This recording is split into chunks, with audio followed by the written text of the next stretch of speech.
One day সিরিজে 2-1 ব্যবধানে জয়ের পর 3 ম্যাচ টি-20 সিরিজের প্রথম ম্যাচে কাল মুখোমুখি হতে যাচ্ছে বাংলাদেশ এবং নিউজিল্যান্ড। দেখেন, ওয়ানডে সিরিজে নিউজিল্যান্ডের স্কোয়াডকে আমি বি সারির একাদশ বললেও টি-20তে তাদের এই স্কোয়াডকে আমি বলতে চাই সম্ভাবনাময় একাদশ। তাদের এই স্কোয়াডকে দেখতে যতটা অপরিপক্ক মনে হচ্ছে, ঠিক ততটা অপরিপক্ক তারা নয়। তাদের এই স্কোয়াডের সামর্থ্য আছে বাংলাদেশকে সিরিজ হারানোর। তবে খেলাটা যেহেতু বাংলাদেশ, সেখানে দুই দলকেই 50-50 হিসেবেই বিবেচনা করতে চাই। কারণ চলেন আলোচনা করা যাক।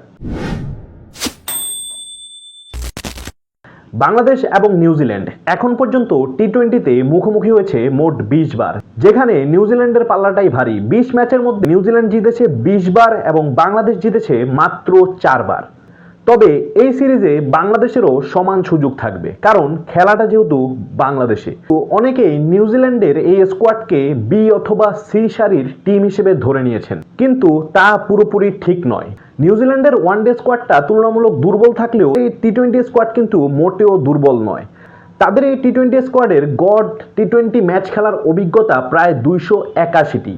পক্ষান্তরে বাংলাদেশের প্রায় 600টিরও বেশি। আপনারা অনেকে বলতে পারেন, কই 600টি আর কোথায় 281টি? কিন্তু 281কেও কিন্তু ছোট করে দেখার যায় না, কারণ আন্তর্জাতিক টি-20তে আপনি 20 ম্যাচ খেলে ফেলাই মানে আপনি একজন অভিজ্ঞ প্লেয়ার হিসেবে আমরা ধরতে পারি।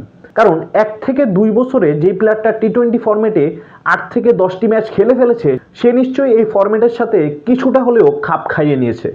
আর নিউজিল্যান্ডের এই স্কোয়াডটা কিন্তু ঠিক তেমনই। এই স্কোয়াডের প্রায় প্রত্যেকটি প্লেয়ারই আসলে নিউজিল্যান্ডের ঘরোয়া টুর্নামেন্ট এবং ফ্র্যাঞ্চাইজি টুর্নামেন্টের পারফর্মার। তাছাড়াও বড় বড় দলের বিপক্ষে কিন্তু খেলেছে তাদের এই স্কোয়াডের প্রায় সব কজনই। এই দলে থাকা টিম রবিনসন গত 1.5 বছরে খেলেছেন 29টা ম্যাচ এবং সেখানে একটি সেঞ্চুরিও আছে। সেই সেঞ্চুরিটি করেছেন মাইটি অস্ট্রেলিয়ার বিপক্ষে।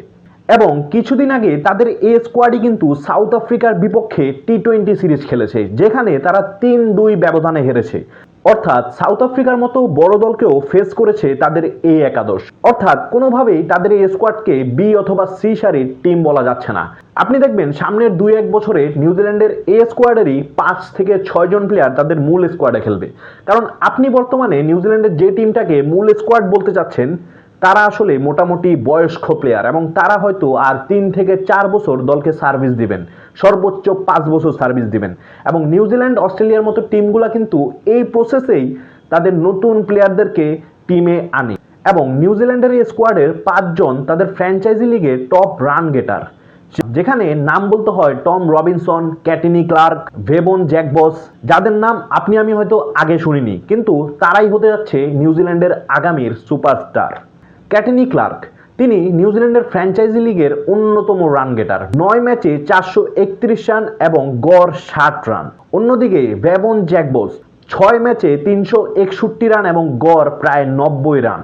তাছাড়াও এই স্কোয়াডে থাকা dean Foxcroft, wicket keeper dean clever, captain Tom Latham, নিক ক্যালি এবং টিম সাউদিদের মতো অভিজ্ঞ প্লেয়াররা আছেন।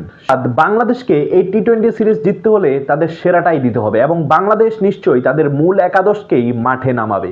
এই বাংলাদেশ বরাবরই টি-20তে কিছুটা দুর্বল টিম। বাংলাদেশের একটা রেঞ্জ আছে, যেমন আমরা 150+ চেস করতে খুব একটা স্বাবলম্বী না, আমরা 150+ খুব কম চেস করতে পারি। তাছাড়াও শুরুতে ব্যাটিং করলে 150+ স্কোর আমরা খুব সহজে করতে পারি না। অর্থাৎ মূল ফাইটটা দিতে হবে আমাদের বোলারদেরকে এবং আমাদের বোলাররা বর্তমানে দুর্দান্ত ফর্মে আছেন। বাংলাদেশ বর্তমানে বোলিংয়ে একটি সোনালী যুগ পার করতেছে। তো গাইস, এই বিষয় নিয়ে পরে কথা বলবো। ততক্ষণ পর্যন্ত ভালো থাকবেন, দেখা হচ্ছে পরবর্তী ভিডিওতে এবং আপনার মতামত জানাতে ভুলবেন না কমেন্ট বক্সে।